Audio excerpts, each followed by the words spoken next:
Well, thank you so much to everybody for joining us tonight for our last Monday guest speaker series of the year. We are so excited to see so many of you all here, and we're really excited to have our guest speaker, who I will introduce shortly. Um, Again, thank you for being here. My name is Shannon Sheehy. I lead the careers team for Code U. So, what that means is I work with our team of career coaches and tech employer specialists to help you all along your career journey within tech. One piece of that, of course, is networking and continued learning. And so our team took over this Monday guest speaker series last year, or really earlier this year, so that we can get you all introduced to new topics in tech, get you connected to some new folks, and just generally help kind of bulk up your tech knowledge. So it's really exciting to see all of you here. Before we jump into it with our speaker, just a few announcements to share with everybody. So tonight is going to be our last guest speaker until January. We're going to take a little break for the holidays. So stay tuned to the announcements channel in Slack for more updates. We will also be continuing to share any other sort of tech events that we come across in the meantime. So keep an eye on that tech events channel in Slack to see any events that may be going on outside of this series. Our careers team is working on a lot more engaging events, so keep an eye out for those. One of them is going to be Demo Day for our cohort that just wrapped up. That'll be coming up January 22nd. We're working on more hiring events, career days. We send out a biweekly tech newsletter if you've already finished a class. And we're always here to help. So if you need any sort of help in your tech journey, please feel free to reach out to someone. And we'll make sure that you get connected to the right person. You can send me a message and I'll make sure that you get connected to the correct career coach or employer specialist. If you are one of our current students and you're attending as part of your career readiness requirement, please remember to fill out the form in your Google Classroom so that you get credit for attending. I believe the cutoff for our August folks for modules 1 and 2 is coming up here in a few weeks, I think early January, so make sure you get that submitted. With that, I would love to introduce our speaker tonight, Dr. Ami Shah. Ami is a former program participant and mentor, and she is going to present to us tonight on Emotional First Aid 101. Turn it over to you, Ami. Thanks so much for being here with us. Thanks so much. I was a Code Louisville student many years ago, feels like now, and I really love the program. I got a lot out of it. I'm so grateful to have this opportunity to share what I know now.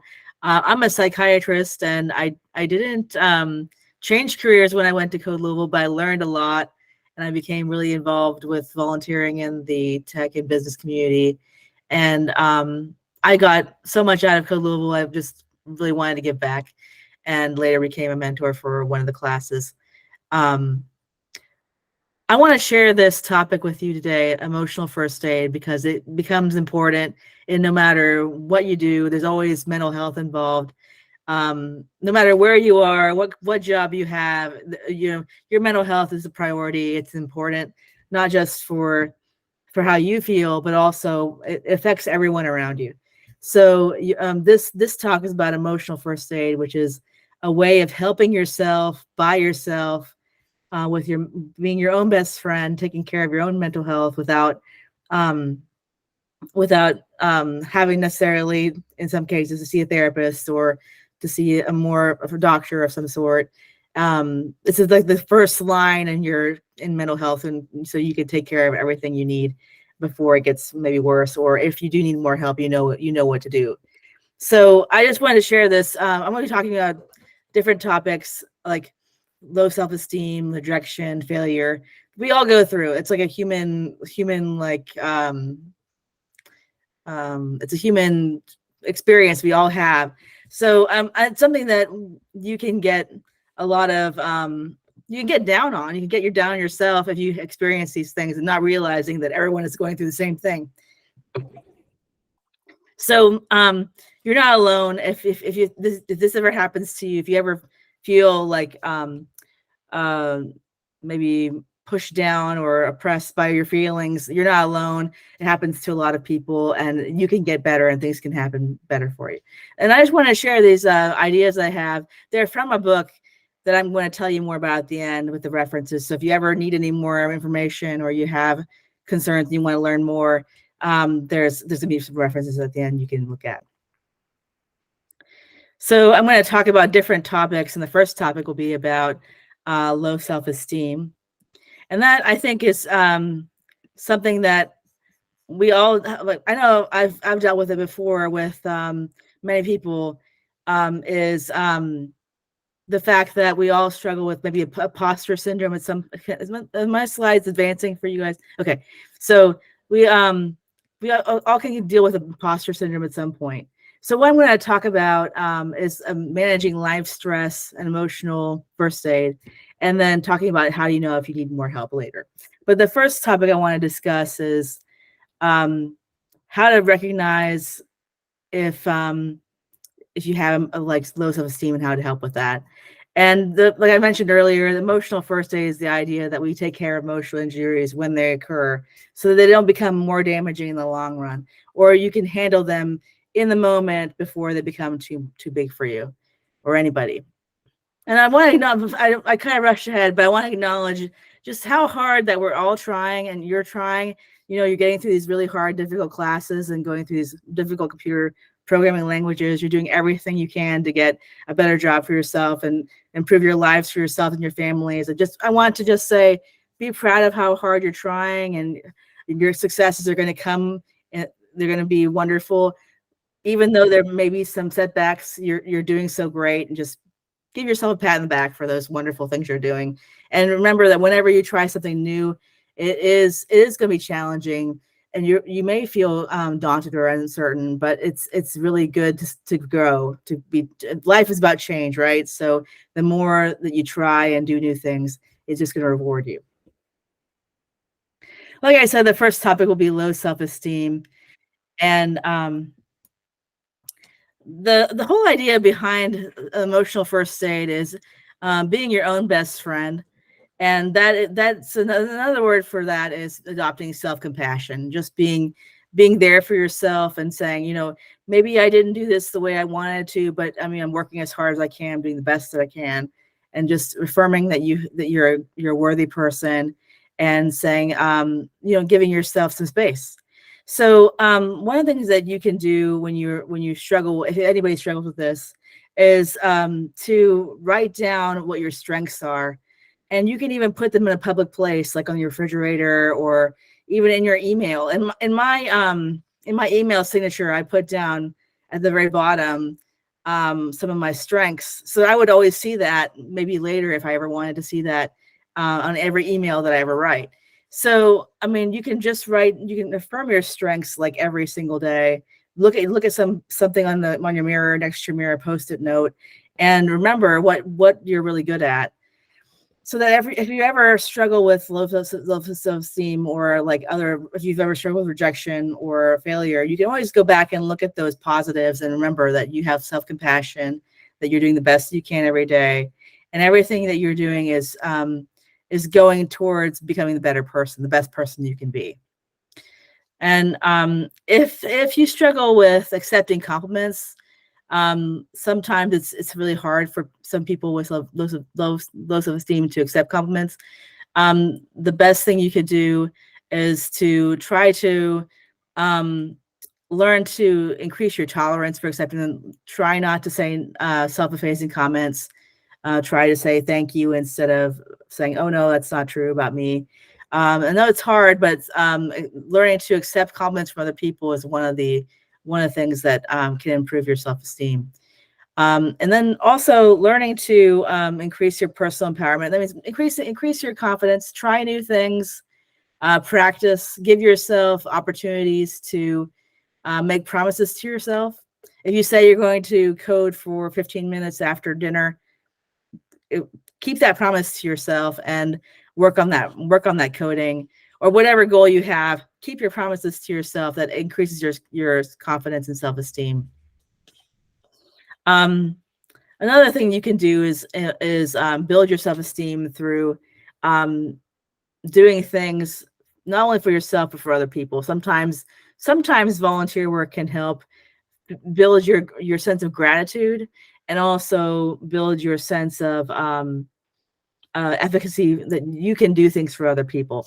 So that might help your self-esteem if that ever becomes an issue for you. So the feeling of like imposter syndrome, low self-esteem, can only increase the more you practice, the harder you practice towards your goal, the more promises you keep for yourself, the more promises you keep, especially the promises to you for your own well-being or for your own self, that actually just increases. Like, so if you say you're going to exercise for like 10 minutes, or go for a walk after dinner or something like that, then keep those promises to yourself, so that you have that confidence that I can do these things for myself, and they can really improve my life. So, and these there's going to be a kind of a theme to what I'm saying, but the whole idea. If you forget everything that I'm saying now, if nothing really, like if you don't really remember anything that I'm saying, remember always that self-compassion, being your own best friend, is the kind of the foundation of emotional first aid. And if anything ever happens in your life, it's a crisis, and you feel like you can't deal with it, however difficult it is, remember always that if you adopt the idea that you're your own best friend, and you're doing everything you possibly can to help yourself in the situation and be kind to yourself, then I think everything will fall into place. So, just with that in mind, the next topic I want to share about, and if you have any questions, feel free to ask, or any comments, feel free to mention them, because I want to be a resource for you. I know, being in Code Louisville was very difficult. So I remember that all the challenges that I faced when I was in the program. So I remember, if you ever struggle with these things, I want to be a resource for you. But also, this is an educational talk, so that you can take this information and bring it to your family and friends who may be struggling with things too, and be able to give them some support. The other thing I wanted to mention is, at the end of this talk, I'll give more resources for further help if you needed more help, like getting a therapist, or more help like that, because that's available as well. This information, this next slide I want to share is about loss and emotional pain.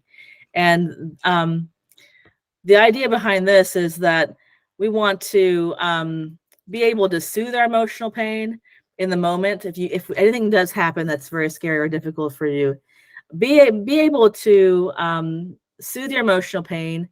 And that could be something that makes you feel good. It could be even be eating ice cream. It could be anything. Just in the moment, find a way to comfort yourself. And that can be just temporary. You don't have to keep doing that. I'm not suggesting that you do unhealthy things, like but if whatever you need to soothe your immediate emotional pain, that's okay. That could be just watching movies, or looking at Facebook for a while. Whatever helps you manage or distracts you from the emotional pain can really be helpful. And then also, you can do healthy things like exercise. Exercise is very healthy for that. Meditation helps. Another thing that can help is um, like self-compassion practices, like looking at those strengths, a list of strengths that you have, listing the positive things, or looking at old pictures of you and your family or friends. That can also help. So soothing yourself with, sometimes with some memories, or some things that really bring you back to a positive time in your life, can really make a difference.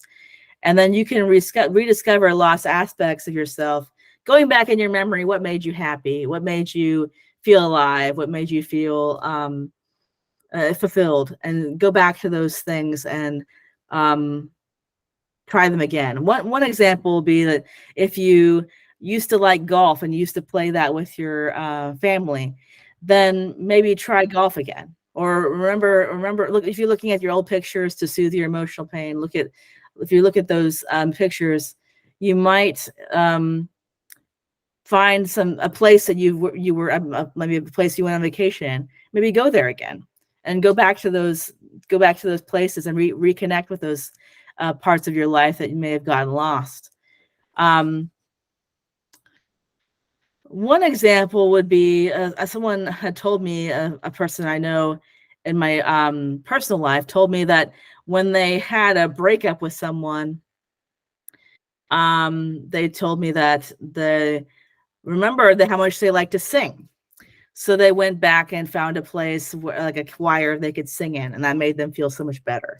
So some things like that can really change your life and get you back moving into a more positive direction if you're still struggling with really deep emotional pain. And if you've taken time off from school or work because of the emotional pain, you can go back to school and work, and it may help you restore a sense of getting like normalcy and getting back into a rhythm and routine again. Um, if if you're not able to make amends, or you're not able to find a way to make this emotional pain go away, it's okay to see a therapist. It's okay to get help. It's okay to talk to other counselor at school, or tell friends that you're going through something, and ask for support. It's okay to go to support group if you're experiencing grief. So don't feel like you can't bring it up to somebody. It's very important to share these feelings so that you can find some support, and also some relief from how you're feeling. Another book that I read that might be, you may have read this too, is a book called Man's Search for Meaning, and it's a very emotional book about by this author named Viktor Frankl. He writes about how people can find meaning in suffering, and I recommend that book to anyone that's going through a lot. I won't tell you the whole story because it is a long story, but I think you would really, if that's something that you ever happen upon, if you find that book at the thrift store or you ever see it at the bookstore, definitely pick it up, and it does help a lot if you're going through a lot emotionally. Um, the next topic is loneliness. Um, when I talk about loneliness with many other people, I in my work as a psychiatrist, I find that people don't like to admit that they have this problem, but being able to say I feel this way can actually change a lot for you. So if you feel lonely, some people just kind of more isolate more. They tend to just stay with them, like by themselves more, and they tend to distrust other people's when they try to. Other people might try to reach out, but being lonely makes you actually try to tend to be by yourself and tend to isolate more. So people tend to kind of, the more lonely you feel, the more you isolate. So the actual opposite of that would be to actually reach out and find new relationships and strengthen them, and actually move towards people instead of away from them, or towards being isolated. And it's important to try to forge new connections and deepen relationships with people if you feel lonely. So instead of maybe giving into that feeling, putting it putting it putting that if you have the energy and you're able to, and you have support from other people, putting more effort into meeting more people and to getting out there, maybe even networking or seeing your friends or family, or making more friendships. So if that's something that you struggle with, and that's something that or your family struggles with, or friends struggle with, and it's not really easy to make new friends for that person, then having a pet might help. Having an animal, a hamster or a cat or a dog might help to bring that loneliness kind of to a halt, and minimize the ongoing distress that loneliness causes for that person. So maybe animals are a good source of stress relief if you're experiencing loneliness.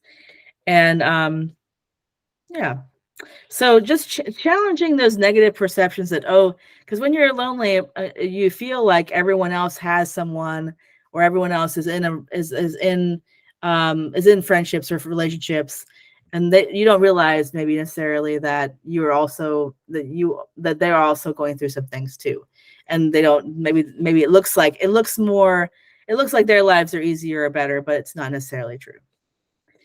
Yeah. In terms of guilt, the next topic, um, guilt is the belief that we've done something wrong or we've caused harm to someone else. And guilt is an emotion that's its primary function is to signal to us that we've done something or about to do something that violates our personal boundaries as people. So if you've done something that makes you feel guilty and you're able to, try to give an effective apology for it. And if you can't give an apology for it, try to re-engage in life. Try to do things that make you feel better, like self-compassion practices. Remember your strengths. Remember that you are important, and people think that you matter. And those kind of feelings can really assuage the guilt, make it go down a little bit. Try to forgive yourself and show yourself the self-compassion whenever you're able to, because that's the key. Remembering that you're your own best friend. If you've done something wrong, try to apologize to give yourself the forgiveness that you deserve, and also that they might deserve, and the apology they might deserve, and that's going to really help that guilt feeling. Some people struggle with like intense worry, especially I used to struggle with that according whenever we had tests or like big projects. I mean, worry is not like a natural part of life, right? Whenever you're going through something, you might worry, oh, am I going to pass this test, or is my project going to pass Code Louisville? And that worry to some degree is healthy and normal, but if it gets to the point where it's causing you trouble functioning, it's called rumination in some cases. So rumination is where you're picking at your emotional scabs. You're just so worried all the time. You can't relax. It may affect everything about your life. And the way to manage if this is the problem that you're having, or anybody is having, the emotional first aid way to handle this is to try to change your perspective and to realize that whatever test or whatever project that you have is just a small part of your entire life. And if it doesn't go well, there's going to be other opportunities for you another time. So change your perspective to reframe how difficult or how important doing something, having this task is, and realize that maybe in the course of your whole life, it's maybe not so important. Another idea is maybe distracting from emotional pain. Like I mentioned earlier, self-compassion is important, but also distracting and watching, using video games, playing playing chess on the computer or something like that. I don't know, whatever you like to do, distract yourself from emotional pain and do something positive for yourself. Exercise is also good. Meditation is also good. All these positive habits, like you may even like to cook. You may like to cook. Cooking can make you feel much more calm. You can even bring people over to your home and then cook for them, and then you could have that support from them. So you could try different hobbies that make you feel better. And if you're experiencing worry or combined with anger, try to realize that whatever you're going through maybe is not as big a deal as maybe initially you thought, and that you can use gratitude practices to help with any anger or worry that you may have. So the idea, I didn't mention this earlier, but gratitude practices are just writing down what you're grateful for, or just saying that out loud. I'm grateful for this. I'm grateful for that. And gratitude has a way of making everything a lot less stressful. Because if you're grateful for things, that grateful feeling can take away envy, anger, and distress that you might be feeling from other reasons in your life. So I just recommend a gratitude practice for any of those issues. Sometimes gratitude practices can counteract problems that you might be having. Like I say this because I've been doing a gratitude practice for about since the pandemic started in 2020, and I wrote down at least 3 things I was grateful for every single day, and that just turned around turned around how I felt about different things I was going through. Everything else seemed small. I remember, just to give an example, I remember one time I had bought some groceries online and they didn't come. And I was, instead of being angry about that, like they didn't bring the groceries, I was like, well, I'm so grateful that I have whatever food I actually have left over. And I'm fine because I have a little bit of food left over. So that feeling of gratitude can just kind of overpower any negatives. And I recommend that if you don't already do that, to try a gratitude practice, especially if you struggle with worry. And if rumination and if it gets to the point where, or worries get to the point where it's affecting your relationships with other people, like they're, why are you worried all the time? You're worried so much. If they ever say that to you, try to see a therapist, because that could really help your life. And if you struggle with people saying, I don't want to hear any more of your worries, or even though they're your friends or family, they really care about you, they're like, I can only handle so much. Definitely see a therapist at that point, because you're not alone. A lot of people go through this, and especially in a professional setting, like school and work and stuff like that. There's high stakes. It feels like there's high stakes. Like there's a test coming up every week or something like that. So you're not really alone. And if you need the therapist, there's definitely help out there. The next topic I'm going to share, and this is one of the ones that I know that was one of the ones that was highlighted, is rejection. And rejection is, in itself, rejection is actually not really bad, right? Because if you find out they rejected from something, that means that you're not a good fit for it, and you can go find something. You have the time, and that you don't waste the resources, and you don't waste your time, and you don't waste your resources, so you can go find something better. You're able to you're freed up to do whatever else you wanted to do, because you were rejected from this thing that wasn't right for you. So in itself, rejection isn't a bad thing, but how we handle rejection sometimes can be negative for us. Like some people might say, I'm rejeected, so I'm a bad person, or I'm rejected, so I'm not worthy. And that's the harmfulness of rejection, like that feeling that I'm rejected, therefore I'm not good enough. And that's the self-criticism, the kind of the automatic thoughts or the negative thoughts circle that we have in our heads that makes us feel like that. And if we can like take apart rejection into a couple pieces, rejection as not being bad because it makes us free to do whatever else that's better for us, and the self-criticism part, which is the part that says we're not good enough. If we're able to divorce those two parts and just realize that the self-criticism part is not healthy for us, then you're going to feel a whole lot better about the rejection. And the way to manage self-criticism, like I've said, is like, be your own best friend, say positive things to yourself, write down your strengths, look at them all the time. Remember that you're a worthy person. Remember that you're an important person. People care about you, and important to yourself always. So those are some things that you can do. And especially if it's a rejection from a social rejection, like a friendship or a relationship, make more friends, make more relationships. There's other people out there. Remember that there's abundance in the world. There's so many people. I think there's about, 4.5 billion people in the world. And if this person is not your friend, or this person didn't choose you for their group or whatever, there's a whole lot of other people that will. So just keep that in mind. And there's also, if this is something that is a kind of a sensitive point for you, there's classes for rejection. There's classes to learn to accept rejection better. So, and I do know about those classes. I've taken a class personally to accept rejection better. And what you do in the class basically is we pretend to reject each other, and do it harshly so that we get used to rejections.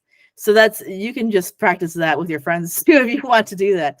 But the idea is to lower sensitivity to rejection by being rejected a lot.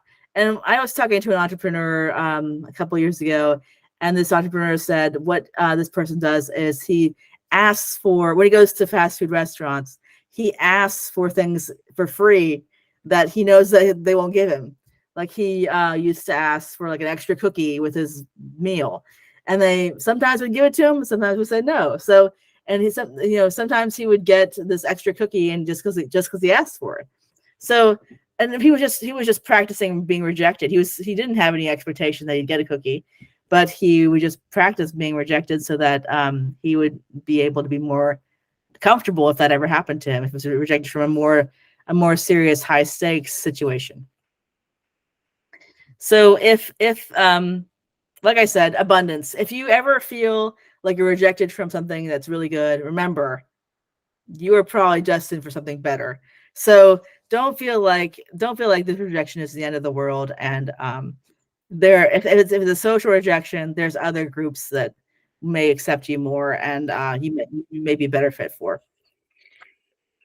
The last topic I want to share, and then you can also, if you have any like comments or stories you want to share, feel free to do this, um, to share here, about failure, or any of the other topics. Is that failure and the other situations that happen, you're just basically, there's kind of a pattern here, right? You're seeking out emotional support from your family and friends if you fail. You're trying to regain control of your identity, boosting your self-esteem with self-compassion, writing down gratitude practices, writing down your strengths, looking at your strengths on a post-it note all the time, maybe remembering all the things that you've done well in your life, and trying to reduce that self-critical mindset, the circle in your head that kind of goes over and over again, that says you're not good enough, because that's not true. That's a self-critical mindset is to prevent you from getting hurt again. But it doesn't mean that, it's like your body's way of preventing yourself from being hurt again. But it doesn't mean that it's true. It doesn't mean those things are true. So try to prevent yourself from being pessimistic about yourself and realizing or saying that you might lose again, because you never know. You never know. You just take that opportunity, take that chance. Try to reduce the self-critical thoughts by using more self-compassion and gratitude. Um, another all the entrepreneurs that I've talked to told me that if you take responsibility for your failure, saying it's all my fault, that sounds really harsh, right? But it also gives you a sense of empowerment. Like, I'm in control of these things in my life, and no matter what happens, my ability to handle them is based on um, my self-efficacy as a person and how I'm able to move forward, because I'm able to control. I take responsibility for every failure, every fear, every feeling, because that means that I'm in control of that and I can do something about it. So that feeling of I can do something about this is really important um for people who are struggling with failure, because if you don't have that maybe mindset, the self-critical thoughts might come in and prevent you from trying new things, or focusing more on the future. And if you're struggling with test anxiety, fear of failure, or choking under pressure, try to do things that make you feel better, like exercise, meditation, anything that helps you. Like, it could be even list of using lotion. It could be, if you enjoy the scent of a particular lotion and you just put it on your hands, that might make you feel better. No, do things that are self-compassionate. Um, my Somebody I knew in the past told me what she did for herself. It was called happies. Happy was something that made her happy in the moment, that didn't cost anything, or that didn't it was self-compassionate practice that didn't cost anything, and it would instantly boost up her mood. And one thing that she used to do is, when it was really cold, she would just put warm fuzzy socks on, and that would make her feel a whole lot better about herself. And it would also reduce the pain of having cold feet. Another thing somebody told me that they do is, whenever they're under a lot of stress, instead of maybe eating something that would be unhealthy, what they would do would they would go to the bathroom and turn on the hot water or the warm water faucet, and just run their hands underneath the water, so that they could feel it's like a coping skill that helps them relax whenever they're under a lot of stress. So, I mean, there's many different types of things like that that can help in the moment when you're experiencing high anxiety or high stress. And that kind of performance pressure can happen to anyone. But when that does happen, I want you to always remember that you are your own best friend, and self-compassion for yourself actually helps everyone around you. Because when we're stressed, anxious, and nervous, worried, that feeling is actually contagious. I don't know if you've noticed that when you go to some place and somebody's worried or scared, or is a crying child who's like feeling really scared in like the airplane. Everyone is on edge then. Like everyone around the child, everyone in the like nearby, you can feel that kind of worry, angst that the child has. And everyone else is like on edge and worried and upset because of maybe they're not directly affected, but hearing the child cry, it does affect like that's a contagious feeling. That anxiety is a contagious feeling. So if you are self-compassionate for yourself and do something kind for yourself when you're feeling bad, it is going to spread all around you, and everyone else will feel better too. So don't think that that taking care of yourself or taking time off for yourself, if you experience one of these major life crises, um, is a bad thing. Actually, taking time off and helping yourself through these experiences actually is going to help everyone else in your world. So it may seem like, oh, it's selfish to take off time for, I failed this test and I feel bad about it. Maybe you need to take off time if you need to feel better. Maybe mental health day is fine, because as not only are you being self-compassionate for yourself, but it will affect everyone in your world. It affects maybe the barista that you're getting coffee from. It affects your parents or your people, maybe people in your life that your significant other that's in your life. And all those people can benefit from you feeling better about yourself. So I know this seems like totally unrelated to tech. I know this is a topic that's totally unrelated, that seems totally unrelated to tech, but actually I have to say that there's so many tech related or business related tech or business related people that I've talked to even just this year, who have told me that having a therapist or having support from someone in the mental health field has helped them so much. So if you ever feel like you're not able, then you tried everything, self-compassion is not working, don't hesitate to get more help. You can call the mental health hotline or the 911, or even go to your local community mental health agency in your area or your city. In Louisville, it's 7 counties. And in Indiana, it's LifePoint. And at least that's what I'm familiar with. There is a place called psychologytoday.com where you can find a therapist according to whatever you really need. And of course, the local hospitals, if you're ever in a crisis, definitely go to the emergency room. But this talk, I wanted to share this because this is like the very first front line of how to handle your stress. And when you're going through these stressful situations, remember that you're part of a broader community and we all need you. So no matter how hopeless or worthless or scared or upset you feel, you're so important. You're so important to other people. And you may not feel that way, but you do matter. You matter so much, not only to people that you know, but people that you don't know. And what you have to offer in the future is we have this just unknown what would happen if you were not here. So just keep that in mind, that we're part of a broader community and part of a broader fabric of life, and that our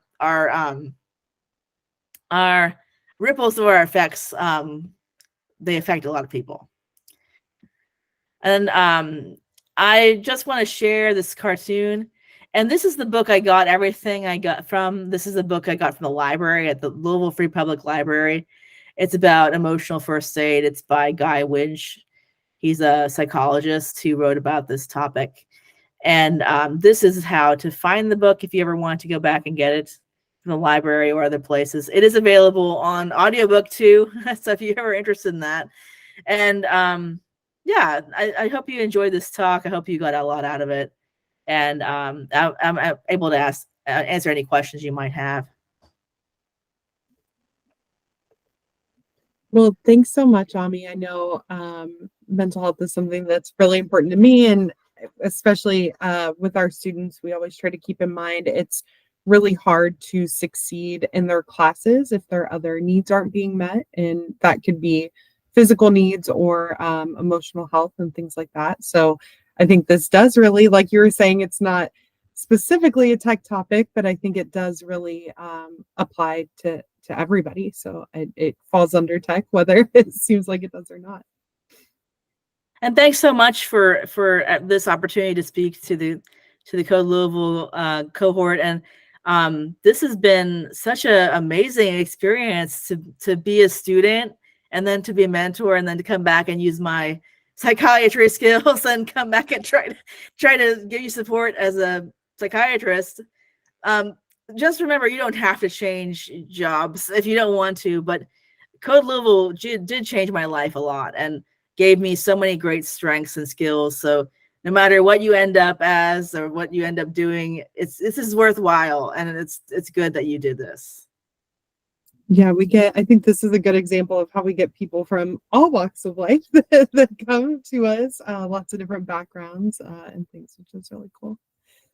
But does anybody have any questions for me? You can throw it in the chat, or if you want to unmute yourself, we can take those.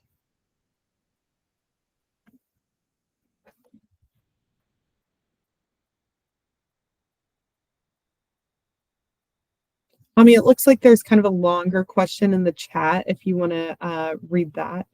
Yeah.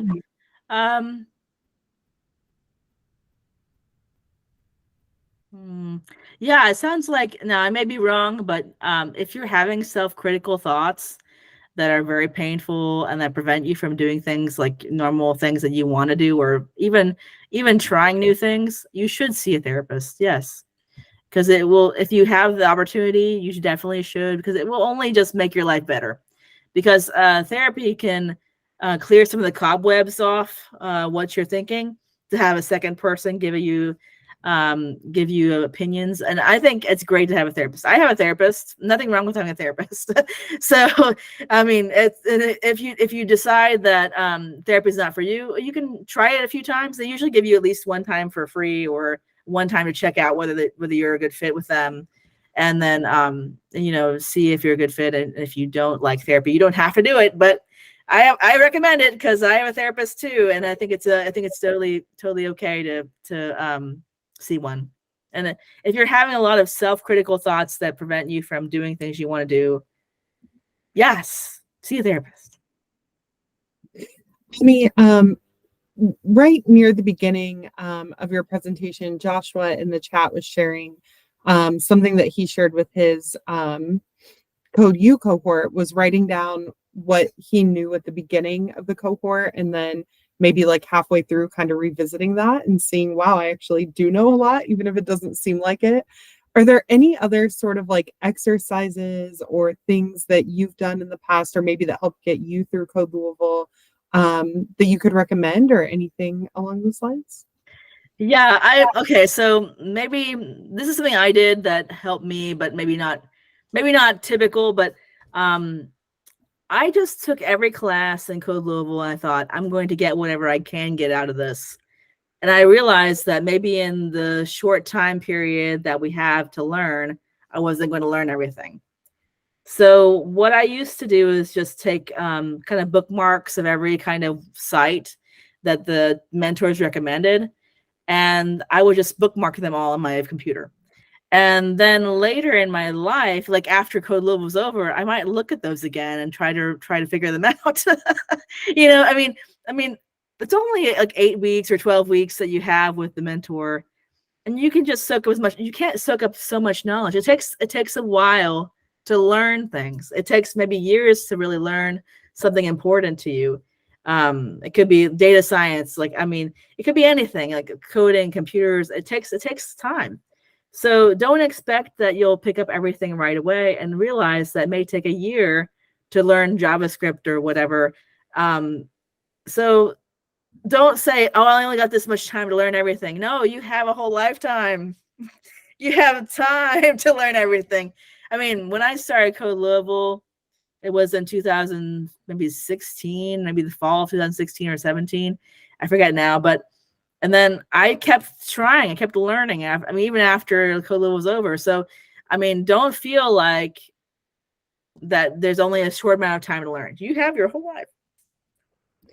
I love that. And I kind of was having a similar conversation with someone on my team the other week. I was recalling a student from around the time you first came to Azami, who was saying they were like, "Oh, I just don't know like how like what I want to do. Like I feel like I don't know everything there is to know about JavaScript yet." And I'm like, "Well, obviously not. Like you've been with us for like 10 weeks at this point. Like you're not going to know everything about it even after you go off into the job world with it. Like tech is just so much of like an exploratory field. It really is a lot of googling and problem solving, and that's what people experienced devs spend their day doing. It's not just writing new code and zipping it off and calling it a day. So I think that's great advice of just kind of trying things out and knowing that you're not going to know everything, but trying to learn as much as you can while you have the opportunity to do it.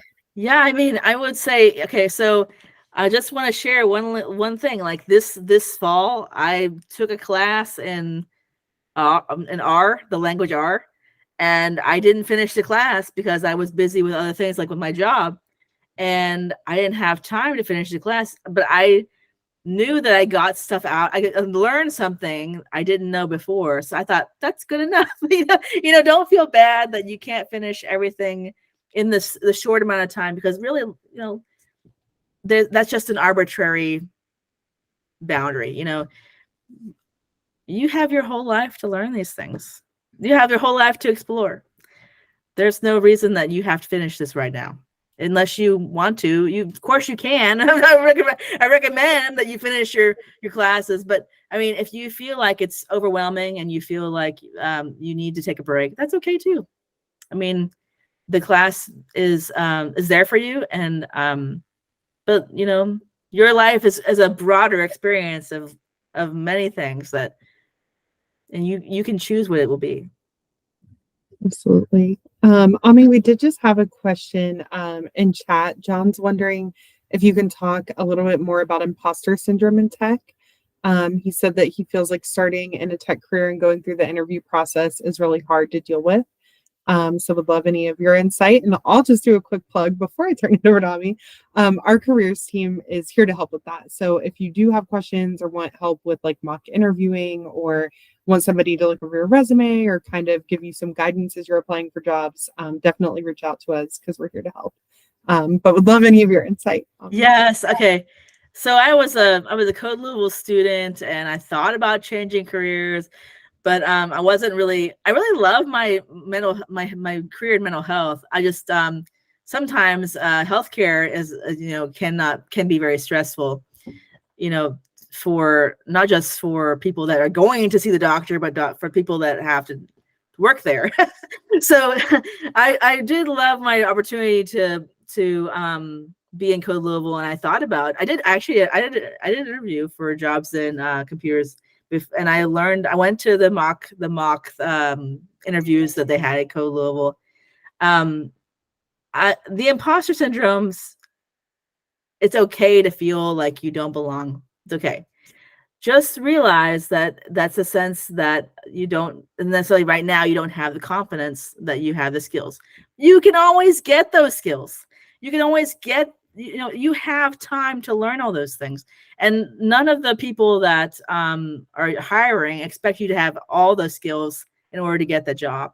My what I learned from Code Louisville was that you can have maybe 60% of the skills and still get the job. So that's maybe even 40% in some cases if they really need somebody. So, I mean, you don't have to have everything, like all the little requirements, all the qualifications to get that job. this is where self-compassion comes in. Give yourself space to be okay with trying and failing something, knowing that you may not have all the qualifications. That's scary, right? That's scary. Like you're going to be rejected. You don't have all the qualifications, but realize that they are not expecting you to have all of them. So I know rejection's hard, and I actually struggle with rejection too. So I went to a class where we just reject each other all the time. So I mean, if being rejected is something that you're very sensitive about, and it's like myself actually, then try that. Try finding ways to get rejected on purpose, and seeing how you can manage your anxiety related to rejection, and always write down your strengths. Who you are as a person is a pretty awesome person. So write down all those things and write them, and put them somewhere where you can easily see them, in your wallet, your purse, or on your like I put on my email. I put on the very bottom of my email, I put down my strengths.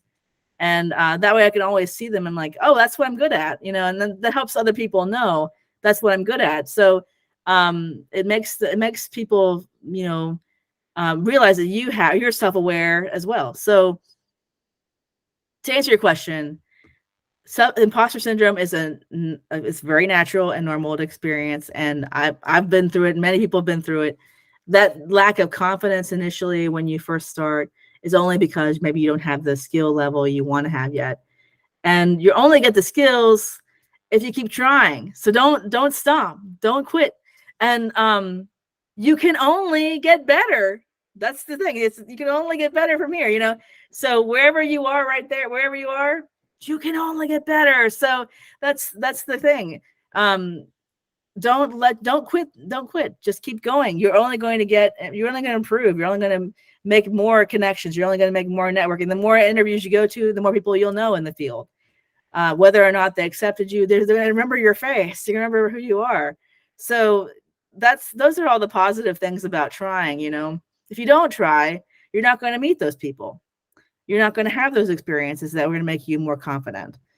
You're not going to know where the building is for that company, simple things like that. Well, you don't know where the parking place is for, XYZ company that you try to interview at. So the next time you go there, you're going to be like, I know where that is. I know the receptionist. I've been here before.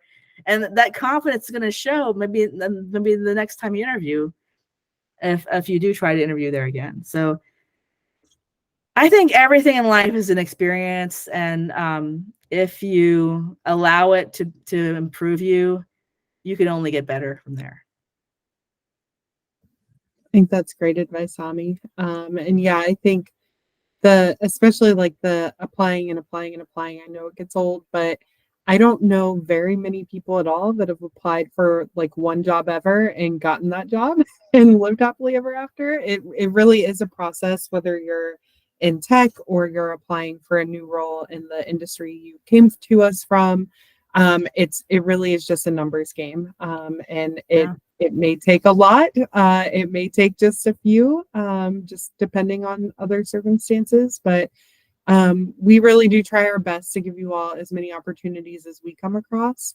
So hopefully that helps at least a little bit ease the pain. We take some of the tough stuff out of it for you. We have the jobs channel in Slack. And I know, Ami, I think you've even sent us some stuff in the past that you've seen in your network. We have such a great network of past students and mentors that will send us jobs that they see, whether it's at their companies or just opportunities they come across.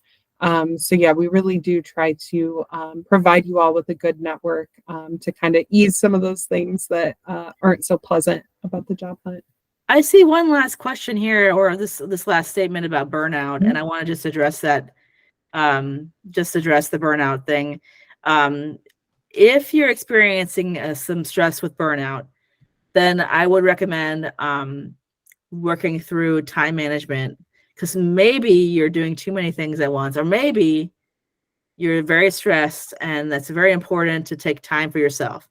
So if you're experiencing a high amount of burnout because you have multiple jobs and you're also like going to school and stuff like that, which is many people do that. I'm not saying don't do it. I'm saying just why don't you look at your time management to make sure you actually have time for all your important things, as well as taking care of yourself, and put some time in for taking care of yourself in there too.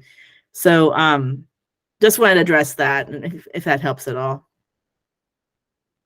I think that's great advice. Well, thank you so much again, Ami, for presenting to us today. I think you had some really good insights. Would love to also thank everybody who attended tonight. Some great questions and great feedback in the chat.